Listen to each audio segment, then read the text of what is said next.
Bonjour, nous allons nous intéresser aujourd'hui à cette fameuse notion d'autosabotage qui voue à l'échec la plupart des régimes et à comment lui tordre le cou. Vous êtes-vous déjà demandé pourquoi nous nous sabotons parfois? Lorsque nous essayons par exemple d'éliminer du poids, nous nous organisons souvent pour nous arrêter et retomber dans nos zones de confort, n'ayant fait que peu ou pas de progrès. La raison se trouve dans le système énergétique corporel. C'est la véritable cause de ce que nous appelons l'autosabotage.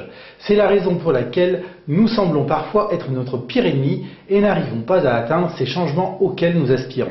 Stop à la culpabilité.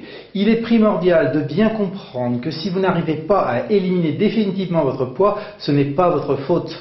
Comprenez bien que l'inversion psychologique n'est pas une faiblesse de caractère. Les personnes qui en sont atteintes souffrent sans le savoir d'une inversion chronique de leur polarité électrique corporelle. C'est comme si leur système énergétique travaillait contre elles, que tous leurs efforts étaient contrecarrés. Ce n'est pas que le monde est contre elles, c'est simplement leur propre système énergétique.